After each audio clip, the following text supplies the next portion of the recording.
Relawan pendukung Basuki Cahayapurnama dan Heru Budi Hartono hingga saat ini telah mengumpulkan lebih dari 100.000 salinan kartu tanda pengenal warga Jakarta. Relawan teman Ahok optimistis mampu mengumpulkan 1 juta KTP warga Jakarta hingga Juni mendatang.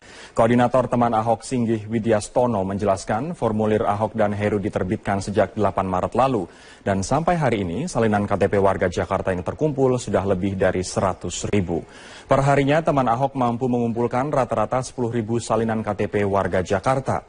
Pengumpulan salinan KTP warga Jakarta pendukung Ahok dan Heru akan terus dilakukan sampai Juni 2016. Teman Ahok optimistis memenuhi target 1 juta untuk mendukung Ahok dan Heru maju melalui jalur independen. Sementara kantor sekretariat teman Ahok di perumahan Graha Pejaten, Jakarta Selatan terus didatangi warga Jakarta. Mereka memberikan dukungan kepada Ahok dan Heru dengan mengisi formulir dan memberikan salinan KTP. Yang sudah mendukung sebelumnya itu mereka harus melakukan verifikasi ulang. Nanti tim kami akan langsung ke lapangan untuk menanyakan bapak atau ibu yang sudah mengisi sebelumnya setuju atau tidak dengan calon wakil yang dipilih Ahok. Andaikan setuju bisa menyalin ulang di formulir yang sudah baru ini. Andaikan tidak setuju bisa menarik dukungan gitu. Tapi sekarang malah mereka datang berbondong-bondong kabut ke posko. Jadi mereka lebih suka sekarang isi ulang lagi gitu Mbak. Sementara itu, Wakil Gubernur DKI Jakarta Jarod Saiful Hidayat menyatakan dirinya tetap fokus bekerja sebagai Wagub. Jarod memastikan kinerjanya tidak akan terpengaruh dengan masalah pencalonannya dalam Pilgub mendatang. Menghadapi keriuhan jelang Pilgub DKI Jakarta, Jarod Saiful Hidayat memastikan tetap fokus bekerja melayani rakyat ibu kota. Meski Gubernur Basuki Cahayapurnama telah memastikan maju melalui jalur independen dengan menggandeng Heru Budi Hartono, ia mengaku komunikasinya dengan Ahok dan Heru tetap baik. Jarod juga sudah berkomitmen dengan Ahok untuk menuntaskan kinerja sebagai pimpinan DKI dengan baik. Hal ini juga sesuai dengan kebijakan PDI Perjuangan yang menyatakan dukungan penuh pada pasangan Ahok dan Jarod sebagai Gubernur dan Wakil Gubernur Jakarta hingga habis masa tugasnya. Ya, di dalam pemerintahan itu ada etika pemerintahan, di mana saya tetap memposisikan sebagai wakil beliau, saya tetap setia pada beliau, setia pada rakyat Jakarta, saya juga tetap berhubungan baik dengan Pak Heru, ya, dan sudah ditegaskan juga oleh Pak Gubernur, jangan sampai ini mengganggu kinerja dari pemerintah provinsi. Yakin 100% akan maju melalui jalur independen pada pemilihan Gubernur DKI 2017. Sementara pesaing Ahok Yusril Ihza Mahendra yang belum menemukan pendamping memastikan dirinya untuk maju melalui dukungan dari partai politik. Ahok pun dipastikan akan menjadi pesaing terberat dalam pemilihan Gubernur DKI Jakarta. Basuki Cahayapurnama yang sering dikenal dengan panggilan Ahok yakin 100% akan maju dalam pemilihan Gubernur DKI Jakarta 2017 melalui jalur independen. Keputusan ini diambil di tengah dukungan beberapa partai politik, diantaranya dari Nasdem, Hanura, PAN, dan PKB.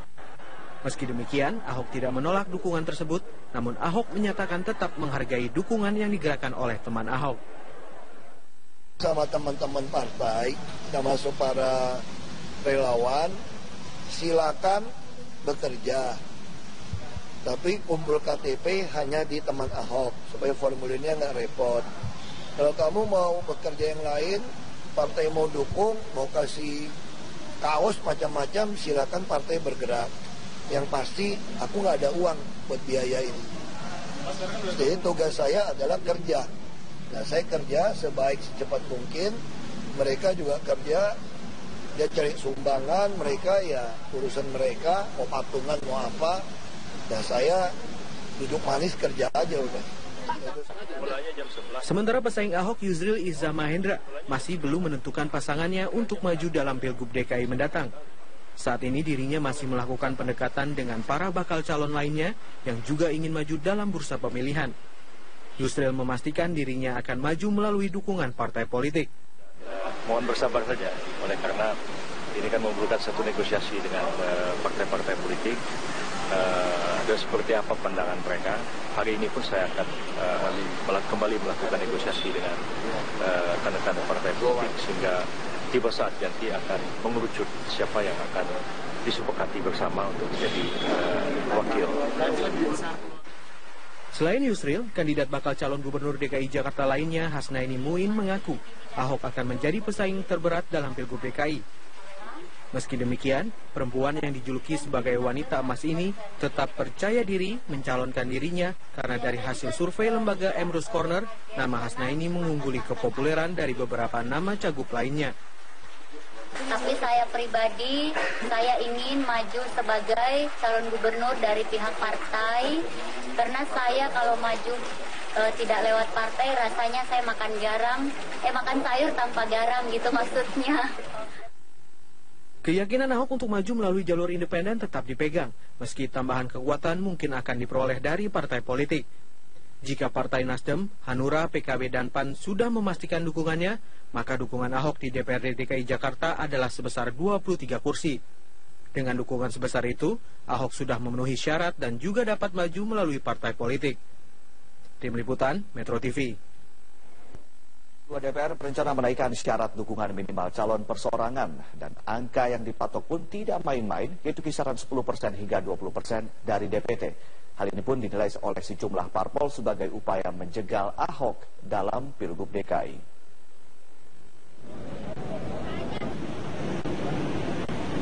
Mahkamah Konstitusi memutuskan syarat dukungan minimal calon independen adalah 6,5% hingga 10% dari DPT. Angka ini dinilai DPR tidak proporsional dengan syarat dukungan minimal parpol. Komisi 2 DPR berencana menaikkan angka tersebut menjadi 2 model. Pertama, syarat dukungan 10 hingga 15% dari DPT, atau yang kedua, yakni 15% hingga 20% dari DPT. Fraksi Nasdem menilai tidak ada urgensi dari rencana menaikkan syarat dukungan minimal. Anggota Komisi 2 Fraksi Nasdem Lutfi Andi Muti mengatakan bahwa jika tumbuh ketidakpercayaan bagi parpol dari masyarakat, maka parpol sebaiknya berbenah, bukan mempersulit peluang calon independen untuk maju. Ini akan menjegal upaya masyarakat untuk menghadirkan calon-calon pemimpin yang memang dikehendaki oleh rakyat. Kalau ini kemudian dinaikkan nanti akan menghambat orang-orang yang tidak punya kemampuan finansial untuk menggunakan partai politik. Hanura pun menolak wacana tersebut. Jika syarat dukungan minimal bagi calon independen dinaikkan, maka syarat dukungan minimal bagi parpol pun harus dinaikkan. Sangat sempit pemikiran kita ketika misalnya ada suatu regulasi, ada suatu revisi terhadap satu undang-undang hanya ditujukan ataukah menjegal orang per orang. Saya kira itu tidak baik. Hal ini ditolak oleh pihak istana. Presiden Joko Widodo menegaskan menolak upaya mempersulit peluang calon independen untuk maju. Sementara Ketua DPR Ade Komarudin menyatakan bahwa jika revisi undang-undang harus mendapat persetujuan baik Presiden maupun DPR. Revisi tidak bisa disahkan jika dua pihak berbeda pandangan. Jadi pemerintah dalam hal ini Presiden diwakili oleh para menterinya atau yang ditunjuk sesuai dengan surpresnya. Nah kemudian Dewan ya silakan membahas sekali lagi bahwa posisi pemerintah apa, nanti DPR apa, alat kelengkapan dalam ini nanti Komisi 2 bersama dengan pemerintah membahasnya. Jangan dulu kita berikan beberapa guidance gitu kan. Wacana menaikkan syarat dukungan minimal bagi calon independen muncul setelah Gubernur DKI Jakarta Basuki Cahayapurnama memantapkan langkah maju sebagai calon independen. Ahok bersama teman Ahok mengumpulkan dukungan masyarakat melalui 1 juta KTP. Jika syarat dinaikkan, maka PR Ahok bersama calon independen lain harus kerja keras mengumpulkan lebih banyak KTP lagi.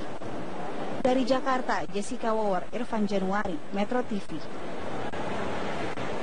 Kembali di Metro Pagi, pemirsa, Badan Narkotika Nasional memastikan Bupati Ogan Ilir Ahmad Wazir Noviadi telah cukup lama menjadi pengguna narkoba. Kesimpulan ini didapat dari hasil tes yang dilakukan oleh BNN. Kabag Humas BNN Slamet Pribadi mengatakan dari pemeriksaan laboratorium tahap 2 yang meliputi tes urin, rambut, dan darah terhadap Bupati Ogan Ilir Ahmad Wazir Noviadi, hasilnya positif narkoba. Namun BNN baru bisa mengetahui apakah sang bupati hanya pemakai baru atau pecandu narkoba 2 hari ke depan dari hasil pemeriksaan. Slamet menambahkan meskipun dinyatakan positif narkoba, namun status Awi Noviadi masih sebagai terperiksa. BNN juga tengah menyelidiki apakah sang bupati terlibat jaringan narkoba. Hasil pemeriksaan Pak Bupati OI. Perkembangan terakhir, penyidik menginformasikan kepada saya bahwa hasil tes urinnya positif. Sudah urin sudah positif, kemudian darah sudah positif. Terakhir kan analisis rambut positif juga. Terkait pemeriksaan kemarin. Sementara itu, Badan Narkotika Nasional kembali menggeledah rumah pribadi mantan Bupati Ogan Ilir Mawardi Yahya yang merupakan orang tua dari Ahmad Wazir Noviadi. Penggeledahan dilakukan untuk mencari barang bukti tambahan. Penggeledahan dilakukan secara tertutup, awak media tidak diperkenankan masuk ke dalam kediaman Bupati Ogan Ilir ini. Saat penggeledahan, orang tua sang Bupati Mawardi Yahya tidak terlihat. Rumah dalam keadaan sepi, hanya terlihat penjaga rumah yang menemani penyidik BNN dalam melakukan penggeledahan. Selain kediaman Noviadi, BNN juga menggeledah rumah PNS Faizal Roce yang berada persis di belakang kediaman Noviadi. Faizal Roce alias Ican merupakan salah satu tersangka yang ditangkap BNN saat pesta narkoba di kediaman orang tua Noviadi.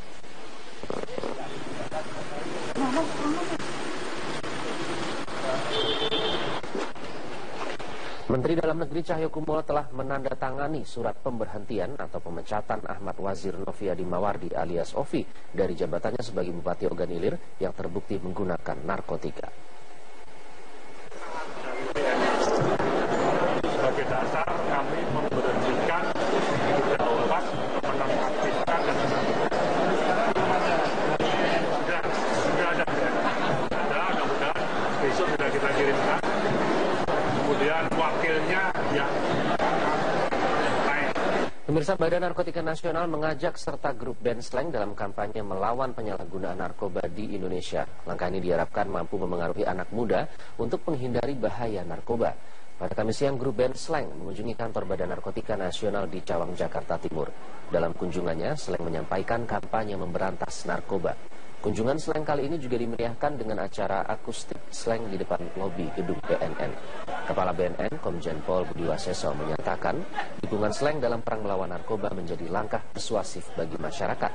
Dalam pertemuan ini, Slang juga menjanjikan pembuatan lagu baru yang isinya mengampanyekan penyalahgunaan narkoba.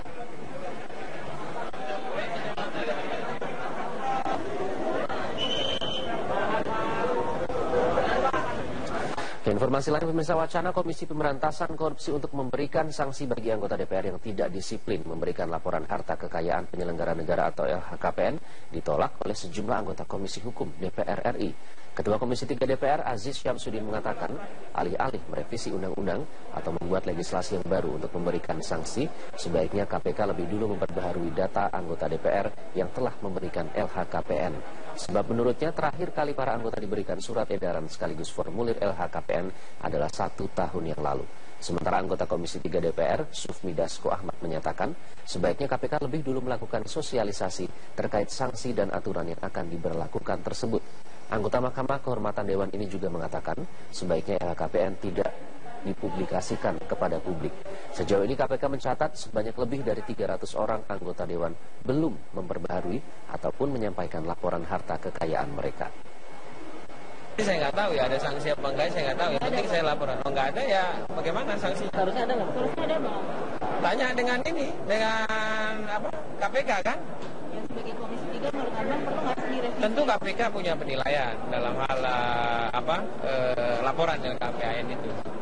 Atau menurut Abang ini KPK aja yang kerepotan nih buat update? Udah lah.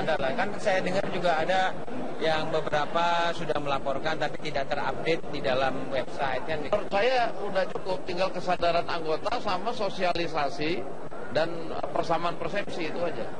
Tapi kan nggak ada efek jerahnya gitu bang, apa? Nah, kalau nanti kita sudah kasih tahu, lalu kemudian masih dilakukan, nah kan ini kan baru bisa nanti ada perbuatan penindakan dia, nanti kan itu ada pelanggaran etiknya itu.